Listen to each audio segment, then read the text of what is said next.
내가 너희를 사랑한 것 같이 너희도 서로 사랑하라는 말씀이 오늘 복된 주님의 날 아침에 우리에게 주시는 하나님의 음성으로 듣고 실천함으로 열매 맺을 수 있기를 간절히 소원합니다. 사람은 누구에게나 열등감이 있습니다. 동시에 우월감도 있죠. 이 열등감과 우월감은 자기 자신과 그리고 타인에게 아픔과 고통을 주고 불행을 초래하는 일들이 참으로 많습니다. 주로 열등감과 우월감은 같은 업종, 같은 지역, 같은 교회, 함께 사는 가족, 친지, 친구, 이웃, 주변 사람들 사이에서 발생합니다. 멀리 있는 사람하고는 발생하지 않아요. 아주 가까운 주변 사람들 사이에서 발생하게 됩니다. 남들이 땅을 사면 배 아프지 않지만 가까운 사촌이 땅을 사면 배 아파한다. 동서고금 비슷한 것 같습니다. 왜냐하면 열등감과 우월감은 비교해서 오기 때문에 그렇습니다. 멀리 있는 사람하고는 별로 비교하지 않아요. 주로 미워하는 사람들끼리 가만히 보면 둘이 닮았어요. 닮았기 때문에 서로 미워하고 싸우는 거예요. 틀리면 별로 안 싸워요. 틀리는데 싸울 게 뭐 있어요. 한 사람은 사납고 한 사람은 조용하면 별로 안 싸워요. 근데 둘 다 사나우기 때문에 싸우는 거예요. 서로 미워하고 제가 나를 아프네 어쩌네 상처를 줬네 하는 걸 보면 둘이 비슷해요. 멀리 있는 사람하고는 별로 미워할 일이 없으니 부부싸움 하듯이 싸움하겠습니까? 가까이 살 맞대고 살다 보니까 너도 나를 알고 나도 너를 아니 너나 나나 한 통속 그리고 같이 또 싸우는 것 아니겠습니까? 열등감과 우월감은 거기서 오는 거예요. 싸우다 보면 네 집이 어떠네 내 집이 어떠네 뭐 죄봤자 도토리 키재기겠죠? 다른 집 자녀와 비교하면서 자신의 자녀들에게 열등감을 주는 그리고 열등감의 상처를 주는 부모들이 있습니다. 부모라는 이유로 나는 너보다 우월해 자녀와 비교하면서 무조건 자기의 의견에 고집 부리는 사실은 못난 부모도 있습니다. 영어를 조금 더 잘하고 미국을 조금 더 안다고 부모님 앞에서 우월감을 뽐내면서 어머님 아버님하고는 세대 차이가 나고 문화적인 차이가 나서 말이 안 돼요 라고 말하는 못된 자녀도 있습니다. 비교할 때 가서 비교해야죠. 한국 사람들 사이에는 나이로 우월감을 드러내려고 하는 찌질한 사람들도 가끔은 있습니다. 나이가 많다는 이유로 나보다 나이 어린 사람보다 항상 내가 뭔가 우월해야 된다 뭐 이렇게 생각하는 사람도 있습니다. 사람들은 하찮은 일들까지도 비교하면서 우월감과 열등감을 느끼게 되죠. 이제 올림픽이 다 끝났습니다. 브라질에서 열리는 리우 올림픽에 많은 사람들이 감동을 주었지만 그 중에 한국의 태권도, 한국이 종주국인데 그 중에 68kg에서 금메달을 예상했던 우리 한국의 이대훈 선수가 있습니다. 근데 8강을 겨루는 시합에서 요르단 선수에게 패했어요. 사실은 금메달을 기대를 했는데 아이고 한국도 태권도 종주국이지만 태권도에서 금메달 따기가 참 어렵네요. 그런데 자기가 졌는데 자기가 당당하게 그래 네가 우승자야 그리고 그 사람의 손을 번쩍 들어주었어요. 그래도 모든 사람이 결국은 패자 부활전에 가서 뭐 동메달은 땄지만 스포츠 정신 그리고 태권도 종주국에 역시 맏아들답게 정말 멋있는 행동을 했다. 당신의 행동은 금메달감입니다. 그러면서 사람들이 감동을 받았어요. 근데 그 이대훈 선수가 그래요. 전에는 자기가 지면 상대 선수 쳐다보지도 않았대요. 그런데 어느 순간부터 그래 당신이 나를 이길 수 있는 거지 나도 당신을 이길 수 있는 거고 그래서 상대방을 인정을 해줬고요. 그렇게 할 때에 그 선수도 힘이 나서 다음 게임도 잘할 수 있는 것이 아니냐. 그럴 때 모두가 윈윈하는 거 아니냐. 메달의 색깔은 다르지만 같은 태권도로 맺어진 정신. 그래서 사람들이 멋있다 그랬어요. 일반 사람들은 안 쳐다보는 게 정상이 아니었을까 싶은 생각도 드는데 이러한 열등감과 우월감을 극복할 수 있는 방법이 있습니다. 하기야 이대훈 선수가 보여주기도 했지만요, 열등감과 우월감을 극복할 수 있는 두 가지가 있는데, 한 가지는 상대방을 인정하는 것입니다. 둘째는 나 자신의 단점까지도 나 자신을 사랑하는 겁니다. 우리는 상대방의 장점을 보면서는 네가 잘하면 얼마나 잘해 라고 말을 합니다. 부족한 사람들은 조금 누가 잘하면 인정을 안 하려고 듭니다. 네가 해봤자지 뭐라고 이야기하고 싶어 합니다. 열등감 때문이죠. 자기 자신의 장점만 사랑하려고 합니다. 그래서 말도 안 되는데 지금 수학 시간인데 자꾸 영어를 갖고 이야기를 해요. 지금은 영어 시간이에요. 근데 자꾸 국어를 갖고 이야기를 하는 거예요. 지금은 과학 시간이에요. 그런데 왜 과학 시간에 나는 미술을 잘한다고 왜 그 얘기를 하죠? 아무 상관없는데 자기의 장점만 이야기하려고, 왜? 나는 그림을 못 그리니까. 그러니까 그림 못 그리니까 내가 잘하는 산수에 대해서만 이야기하는 거예요.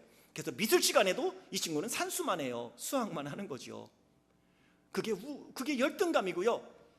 그 찌질한 열등감 때문에 자기가 잘할 수 있는 산수조차도 사람에게 인정받지 못하게 되어지는 모습을 우리는 종종 볼 수 있습니다. 우리가 서로 상대방을 인정하고 자신의 장점까지도 사랑해야 할 이유가 있는데, 그 이유는 하나님께서 우리 각 사람에게 필요한 것을 주셨기 때문입니다. 그래서 모든 사람은 장점과 단점이 있고 이 세상에 완벽한 사람은 없는 것입니다. 나의 장점이 다른 사람의 단점이 될 수 있고 나의 단점이 다른 사람의 장점이 될 수 있는 겁니다. 쉬운 말로 이야기한다면 내가 잘하는 게 있고 타인이 잘하는 게 있습니다. 같은 업종이라 할지만 같이 부엌에서 일하지만 어떤 분은 김치찌개를 기가 막히게 끓이고요, 어떤 분은 된장찌개를 참 잘 끓여요. 그런데 그분한테 콩나물을 무치라고 하면 생 냄새가 나갖고 못 먹을 수가 없어요. 그럴 수 있습니다. 그럴 때는 콩나물 잘 무치는 분이 무치면 되지 않겠습니까? 그런데 늘 자기가 김치찌개 잘 끓인다고, 또 김치찌개 잘 끓이는 사람 보면 뭐 김치찌개야 누구든 뭐 김치 넣고 고기 넣으면 끓이는 거지 뭐, 이렇게 또 이야기를 해요. 그리고 본인은 콩나물 무칠 때 보면 사람들이 젓가락이 안 가게 만들면서 말이죠. 우리 모두는 왜 이러한 차이가 있느냐 하면, 고린도전서 12장 11절에 보니 성령께서 성령의 뜻대로 각 사람에게 은사를 골고루 나누어 주셨다라고 말씀하세요. 은사를 한 사람에게 다 준 게 아니라 필요한 은사를 주는 거예요. 하나님은 내가 원하는 걸 주시지 아니하고요, 나에게 필요한 것을 주시는 분입니다. 기억해야 돼요. 열등감과 우월감에서 벗어나지 못하는 이유는 내가 원하는 걸 못 갖기 때문인데, 하나님은 내가 원하는 걸 주시지 아니하시고 나에게 필요한 걸 주십니다. 지금도 그러기에 하나님이 나에게 주신 것 감사하고 나의 연약함도 사랑할 뿐만 아니라 다른 사람이 갖고 있는 잘하는 부분에 대해서도 우리는 인정을 할 수 있어야 열등감과 우월감을 뛰어넘어 하나님의 사람처럼 멋있게 하나님이 원하는 그분의 소원을 우리의 삶을 통하여 축복으로 드러낼 수 있게 되는 것입니다. 하나님은 오늘 본문에 나오는 부살렐을 통해 어떻게 하면, 그리고 왜 우리는 당당하게 타인을 인정하며 자신을 사랑하며 살아야 하는지를 보여주고 있습니다. 발음하기가 조금 어렵긴 한데 부살렐 처음 들어보는 분도 있을 거예요. 출애굽기 25장에서 하나님은 시내산에서 모세에게 이렇게 말씀합니다. 내가 너희 중에 거할 성소, 이 성소를 우리는 성막이다 이렇게 불러요. 내가 너희 중에 거할, 다시 말하면 나의 집, 성전, 그때는 성소지요, 성막을 짓는데 내가 내게 보여주는 모양대로 짓고 그 성소에 필요한 기구들도 내가 너에게 모양을 보여줄 테니 너는 그 모양대로 설명하여 그대로 짓도록 하거라 말씀합니다. 그리고 하나님은 성막에 필요한 것들, 기구들, 만드는 방법들, 재료들까지도 구체적으로 모세에게 알려줍니다. 언약궤, 그룹, 둘, 진설병, 등잔대, 거기에 필요한 기름, 분향단, 향을 만드는 법, 성소를 덮는 회장, 번제단, 물두멍, 성막들, 제사장들이 입는 예복인 에봇뿐만 아니라 등등등등을 하나님은 다 보여주시고 만드는 방법, 그 재료까지도 다 알려주십니다. 그렇다면 이 성막, 이 정교하게 하나님이 설계한 설계대로 성막을 이제는 누가 지어야 돼요. 그걸 누가 짓겠습니까? 그것도 지금 정착되어 있는 상태가 아니라 가나안 땅을 향하여 광야를 이동하는 거고, 지금 이동하다가 시내산 밑에 이스라엘 백성들이 텐트 치고 기다리고 있습니다. 모세가 시내산에서 내려오면 다시 출발해서 약속의 땅 가나안에 가야지, 광야를 걸어가고 있는 그 입장에서 하나님이 설계해 주신 그 성막을 짓는다는 건 보통 어려운 일이 아닙니다.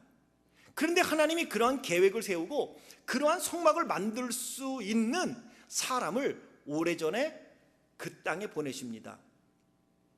그 사람의 이름이 누구냐 하면 오늘 본문에 나오는 훌의 자손, 유다 지파 훌의 자손이며 우리의 아들인 부살렐입니다. 다른 한 사람이 있으니 단 지파 아히사막의 아들 오홀리압이었습니다. 하나님은 부살렐로 하여금 금과 은과 녹과 보석과 나무로 기구들을 만드는 일을 맡겨라 라고 말씀하시고, 오홀리압은 조각하고 세공하고 수놓고 자르고 짜는 일, 정교한 일들 고안하여 만드는 일을 맡겨라. 그래서 부살렐과 오홀리압 두 사람을 하나님이 지명을 해요. 성막을 이렇게 만들고 이것을 책임 있게 이것을 감당해야 될 사람 두 사람을 하나님이 또 지명해 주세요. 그리고 모세에게 이 두 사람을 통하여 이 일을 감당하게 하거라 라고 말씀합니다. 결국 하나님의 지명을 받고 부름을 받은 부살렐과 오홀리압은 순종합니다. 그리고 두 사람의 지도하에 헌신된 사람들과 함께 출애굽기 36장부터 39장까지 계속해서 성막에 필요한 기구들을 하나하나 만드는 모습을 말씀하고 있고, 결국 39장에서 완성하고 출애굽기 마지막 40장에서 성막이 세워지는 모습을 우리는 볼 수 있습니다. 그렇다면 오늘 우리에게 주어지는 숙제입니다. 부살렐이 누구일까요? 그리고 부살렐을 통해 일하시는 그 하나님의 모습을 통해서 우리가 주목해야 될 것은 무엇일까요? 두 가지인데, 첫째는 하나님은 하나님의 일을 위해 필요한 사람을 준비시키시고 불러 그 일을 맡기신다는 것입니다.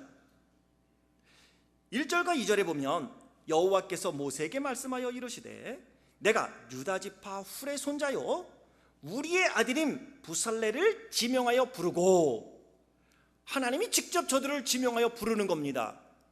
저들을 딱 그때에 태어나게 하신 것도 하나님이시고, 이스라엘 백성들이 출애굽하여 가나안 땅으로 가게 되어지고 그 광야 가운데 하나님이 거하게 될 하나님의 처소인 성막을 짓게 하는 일을 만들기 위하여 부살렐을 보냈다는 것을 성경은 말씀하고 있는 거예요. 어떻게 하다 보니까 부살렐이 태어난 게 아니에요. 어떻게 하다 보니까 오홀리압이 태어난 게 아니에요. 하나님이 그때를 위하여 부살렐을 훌의 손자로 태어나게 하셨다는 걸 말씀하고 있는 겁니다. 부살렐이라는 이름의 뜻은 하나님의 보호 아래 있는 자라는 뜻입니다. 이 부살렐은 훌의 손자입니다. 부살렐은 모세가 지명해서 너는 그 일을 하라고 맡긴 사람이 아니라 하나님이 직접 지명하여 성소의 일을 맡기라고 하나님이 부른 사람입니다.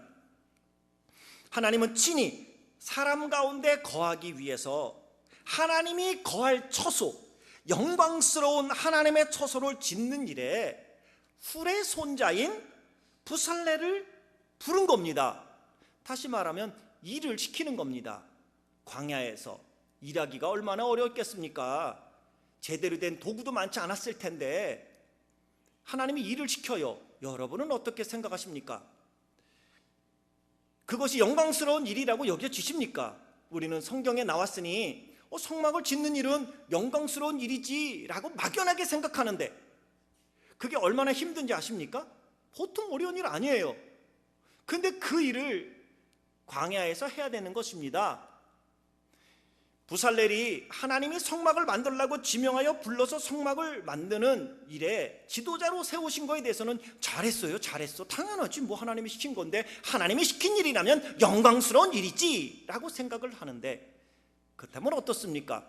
여러분이 지금 하고 있는 일들에 대해서는, 내가 가끔은 외면하고 싶은 일들에 대해서 그것이 영광스러운 일이라고 여겨지십니까?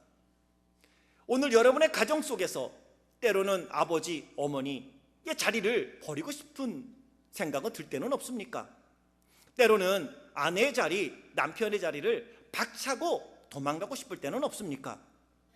교회에 와서도 무엇인가 저거는 내가 안 하고 싶어요. 그럴 때마다 우리는 고급스러운 용어를 씁니다. 나는 그러한 은사가 없어요 라고 얘기를 합니다. 나는 그러한 재능이 없어요 라고 말을 합니다. 그때마다 보면 할 수는 있는데 헌신하고 싶지 않아요 라고 우리 모두의 귀에는 들립니다. 나는 돈이 없어요 라고 말하는 소리는 나는 내가 쓸 돈은 있어도 그거에 내가 헌신할 돈이 없습니다 라고 우리 귀에는 들립니다. 부살렐은 광야에서 성막을 만드는 일에 헌신해도 되고, 나는 작은 손에 못을 잡고 망치질하는 일을 하면 안 된다고 생각하는 거죠. 얼마나 이기적이에요. 오늘 부살렐을 광야에서 하나님이 불러서 다른 일 시키는 거 아니에요. 제사장들처럼 예복을 입고 성전에서 봉사하라, 그 일을 내가 불렀다 하면 괜찮을지 모르지만 그들이 섬길 수 있는 일들을 하는 겁니다. 아마도 부살렐의 손에는 굳은 살이 바뀌지 않았을까 싶습니다. 여기저기 망치질하다가 멍든 자국들이 가득하지 않았을까 싶습니다. 저의 손톱은 언제나 망가져 있었을지도 모릅니다. 잘못해갖고 두들긴다는 게 자기의 엄지손가락으로 두들겨서 붕대를 칭칭 감고 있었을지도 모릅니다. 정교하게 금을 세공하다가 손가락을 쿡쿡 찔렀는지도 모릅니다. 그랬는데 부살렐, 너는 영광스럽게 그 성막을 만드는 일이니 좋은 일이야 라고 말하고 나는 그것과 비슷한 것만 해도 싫다고 하겠습니까? 오늘 부살렐의 모습을 보면 하나님이 꼭 필요하기에 하나님은 필요한 사람에게 재능을 주고 능력을 주어 그 일을 감당하고 그 일을 감당하라고 맡기신다는 것입니다. 사실 요즘 이런 이야기를 종종 듣습니다. 그거는 저희 교회뿐만 아니라 제가 책을 접해보고 여러 목사님들과 대화를 해보면 이 시대의 풍조가 아닌가 싶기도 합니다. 교회에서 일을 많이 시키면 싫어한답니다. 하고 싶은 대로 놔두라고 요청하기도 하고요. 좋은 표현이죠.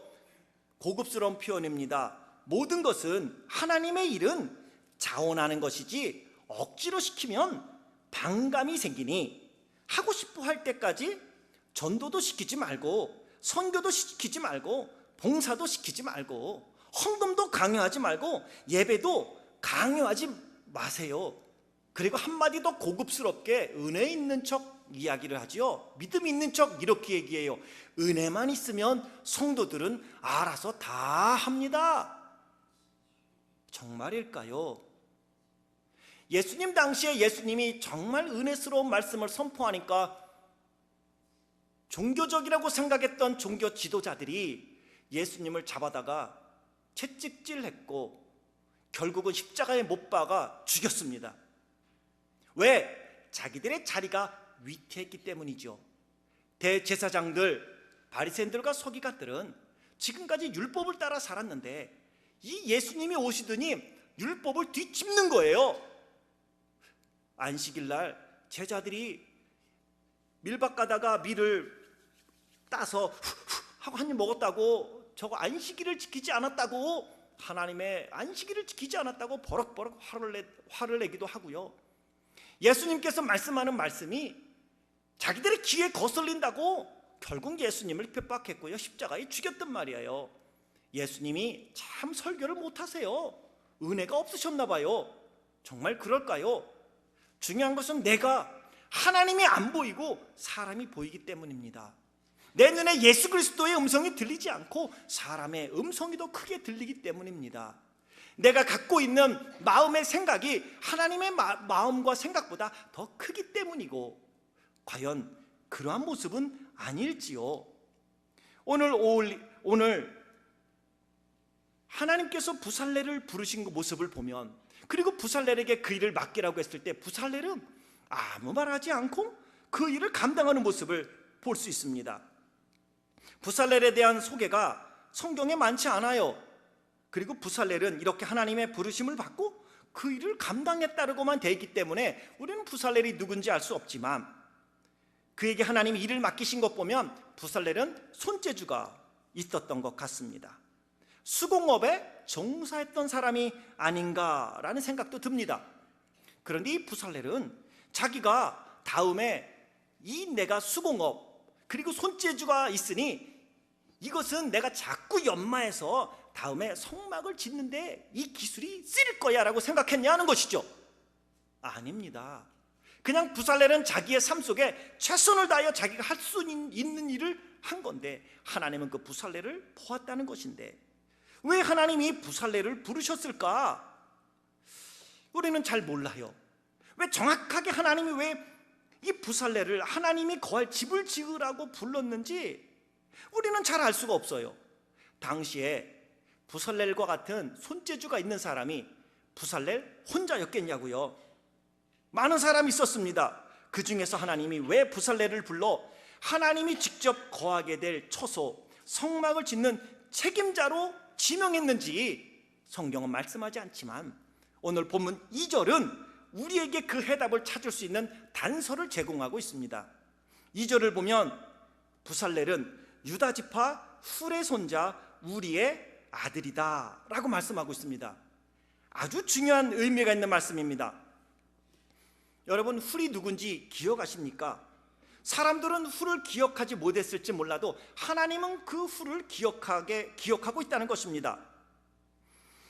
훌은 믿음으로 순종한 믿음의 사람입니다. 크게 알려지지는 않지만 출애굽기 17장에서 우리는 훌이 등장하는 모습을 보게 되니, 이스라엘 백성이 광야길을 가다가 르비딤에 이르게 되고 르비딤에서 아말렉과 함께 전투를 벌이게 됩니다. 그때에 여호수아는 칼을 들고 전투에 나가게 되고, 모세는 아론과 훌과 함께 높은 산꼭대기에 올라갑니다. 아론은 누굽니까? 모세의 바로 위의 형입니다. 우리가 이렇게 나이를 계산해 보면 모세보다는 한 3살 정도 바로 위의 형이에요. 그 위에 미리암이 있는 거예요. 그러면 훌은 누구냐 하면 그 누나, 자기의 큰 누나 미리암의 남편으로 지금 알려져 있어요. 그러면 다시 말하면 아론은 형님이고 훌은 매형이란 말이에요. 두 사람이 산꼭대기에 올라가서 모세를 보니 모세가 다 손을 들면 이스라엘이 전투에서 이기는 거예요. 그리고 모세가 힘들어서 손을 내리면 아말렉이 이기는 거예요. 그 모습을 아론과 훌이 보고 모세를 돌을 하나 만들어 앉게 만들고 두 사람이 해가 칠 때까지 한 사람씩 양손을 붙듭니다.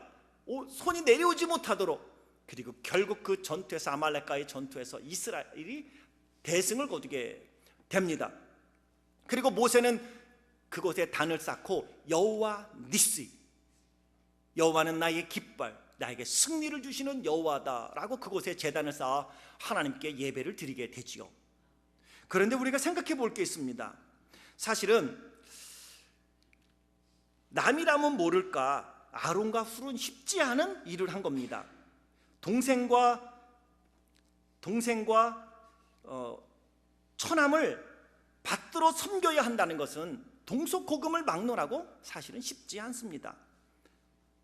아랫사람에게는 어떤 강요나 명령하기도 쉽지만 한 가족으로서, 특히 윗사람으로서 가족관계상 아랫사람, 동생 요셉을 받들어 섬긴다는 게 쉽지 않습니다. 한 2주 전에도 말씀드렸지만 미리암도 이러한 모세를 인정은 했지만 어느 순간 모세에게 신호 노릇을 하잖아요. 모세가 구수 여인을 얻었다고 비난하고 비방하는 모습을 보잖아요. 이게 같은 식구들끼리는 해요. 가까운 사람끼리 하는 거예요. 그런데 아론과 훌은 쉽지 않은 일을 했어요. 훌은 묵묵히 모세의 손을 붙잡아 줍니다. 사람의 눈으로 보기에 모세는 주인공이고 주연 배우고 아론과 훌은 조연 배우처럼 보일지 모릅니다. 그런데 아십니까? 하나님 입장에서 보면 훌은 조연이 아니라 주연이라는 사실을, 왜냐하면 하나님께서 훌에게 원하셨던 일은 모세처럼 2손을 드는 것이 아니라 손이 내려오는 모세의 한 손을 드는 것이었습니다. 하나님이 시킨 일을 훌이 감당했으니 우리 사람의 눈으로 보기에는 조연처럼 보이지만 하나님 입장에는 훌이 주연인 것입니다. 오늘 여러분의 인생은 누구를 위한 조연이 아니라 여러분의 인생에 감독이신 하나님이 여러분의 인생을 주관하는, 여러분의 큰 인생의 드라마를 써가고 있는 주인공이라는 사실입니다. 남들과 비교하면서 열등감 갖지 마시고, 남들과 비교하면서 찌질하게 우울감 갖지 마시고, 나는 하나님이 이 땅에 필요하여, 이 땅에 하나님을 위하여, 이 일을 위하여 나를 보내신 나는 하나님의 사람이다라는 당당함을 가지고 살아갈 수 있는 성도들이 되길 주의 이름으로 축원합니다. 그러기에 부살렐이 훌의 손자라는 사실은 놀랍지 않습니다. 왜냐하면 하나님께서 그러한 훌의 행위를 기억하셨기 때문이지요. 그래서 하나님께서 사람 가운데 거하기 위하여, 하나님 자신을 위하여 하나님의 처소인 성막, 그 영광스러운 일을 위해서 그 훌의 손자인 부살렐을 부르신 것임을 우리는 알 수 있습니다. 그렇습니다. 하나님은 심은 대로 거두게 하십니다. 스스로 속이지 말라. 하나님은 업신여김을 받지 아니하시나니 사람이 무엇으로 심든지 그대로 거두리라.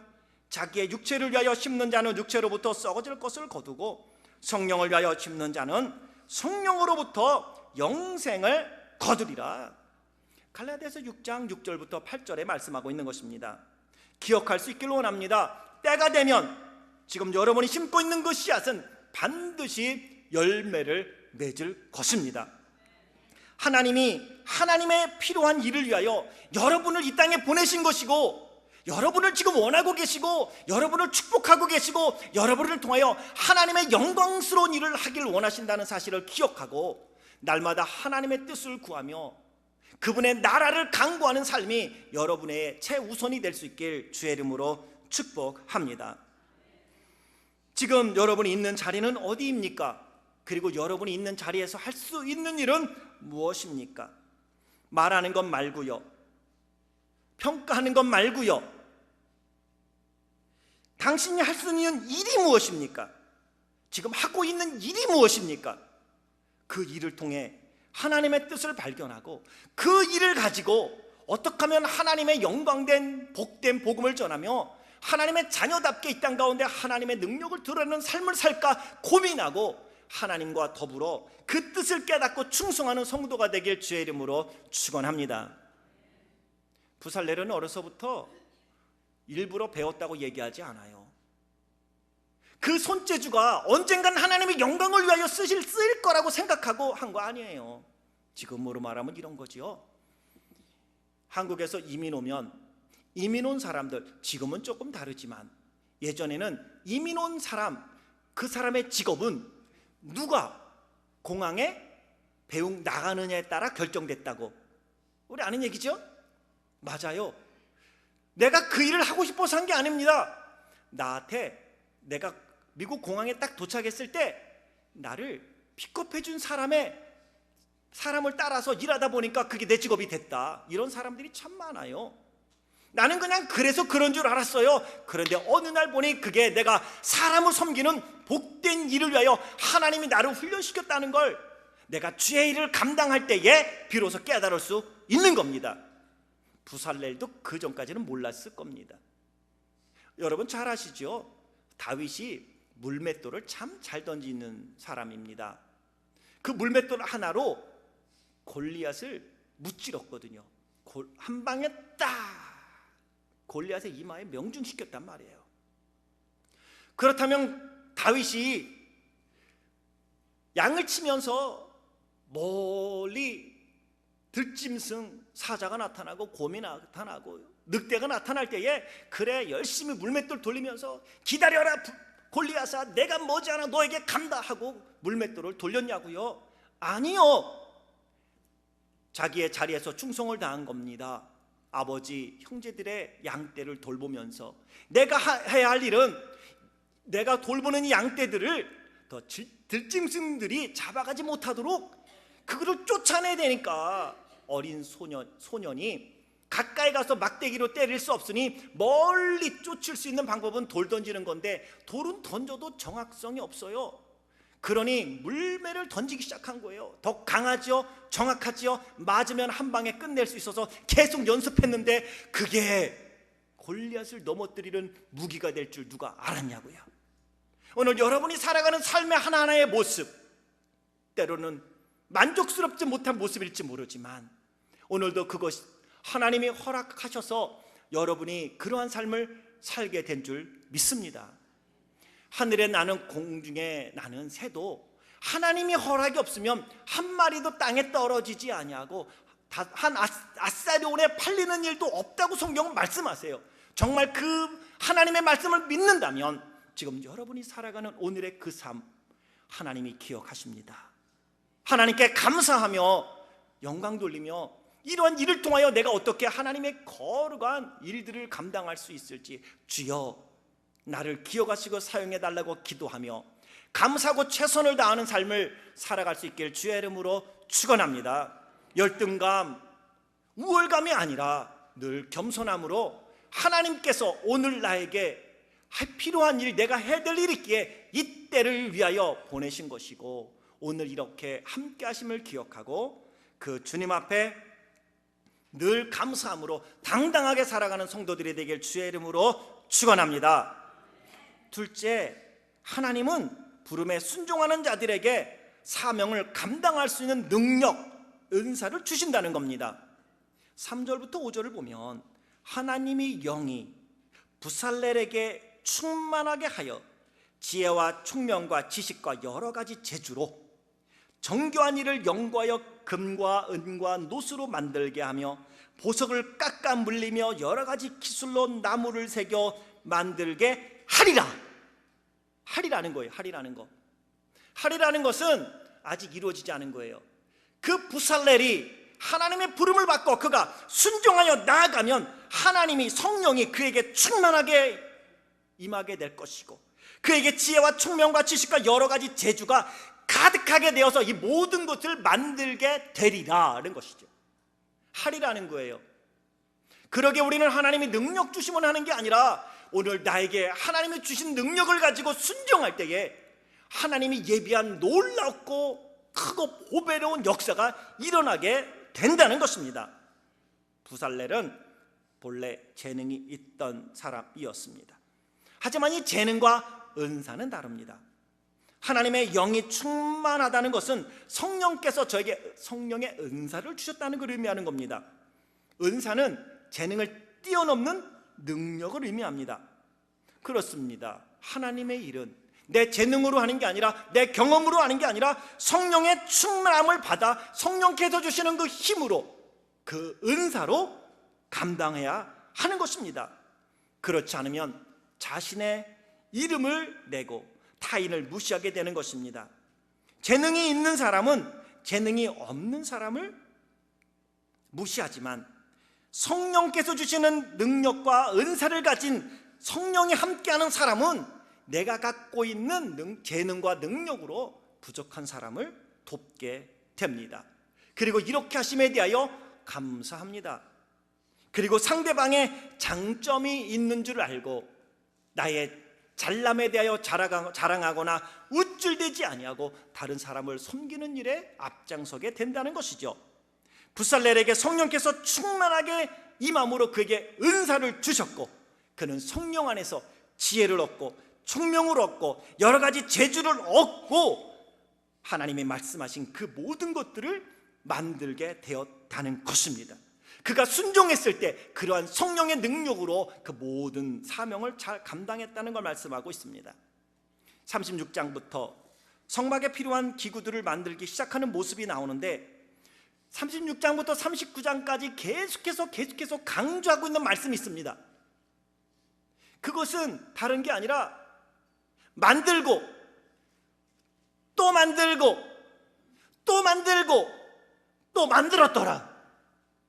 그들은 계속해서 자기의 부르심에 대하여 충성을 한 겁니다. 그러자 하나님은 계속 그들에게 지혜를 주시고 총명을 주시고 지식을 주시고, 그리하여 이 모든 것들을 잘 감당할 수 있도록 저들에게 은사를 주시고 권능을 주셨다는 것입니다. 39장에 성막이 마지막 완성됐을 때 모세가 총평을 하지요. 43절에 모세가 그 마친 것을 본즉 여호와께서 명령하신 대로 되었으므로 라고 말씀하고 있습니다. 성막이 세워지고 모든 기구가 지성소와 성소에 다 들어가게 됩니다. 그럴 때 구름이 성막 가운데 성막을 덮습니다. 그게 곧 여호와의 영광이죠. 여호와의 영광이 성막에 충만하였다고 말씀합니다. 그리고 이스라엘 백성들은 그 성막을 앞세워 구름 기둥이 불기둥으로 인도하시는 하나님, 낮에 구름 기둥이 이동하면 이동하고 밤에 불기둥이 이동하면 이동하고, 구름 기둥과 불기둥이 이동하면 이동하고 멈추면 멈춰 결국 저들은 약속의 땅 가나안에 들어간 것을 볼 수가 있습니다. 하나님은 부르신 일을 할 수 있는 능력을 주십니다. 중요한 건 우리의 순종입니다. 순종하면 그 능력이 나의 것이 됩니다. 순종하면 그 능력 가운데 우리는 하나님을 발견할 수 있습니다. 홍해는 순종했을 때 갈라졌습니다. 여리고성은 순종했을 때 무너졌습니다. 요단강은 순종했을 때 열렸습니다. 그래서 순종이 믿음인 것이죠. 순종에는 이유가 없습니다. 하나님께서 말씀하셨기 때문에 순종하는 것, 이것이 믿음 아니겠습니까? 이런 믿음이 있을 때 성도는 세상의 유혹과 시험을 이길 수 있습니다. 이러한 믿음이 있을 때 우리는 열등감과 우월감에 취하지 않고, 열등감과 우월감으로 상처 입고 아파하고 불행을 초래하는 일을 멈출 수 있고 끊을 수 있는 것, 그것이 믿음입니다. 그래서 요한일서 5장 3절과 4절에 하나님을 사랑하는 것은 이것이니 우리가 그의 계명들을 지키는 것이라.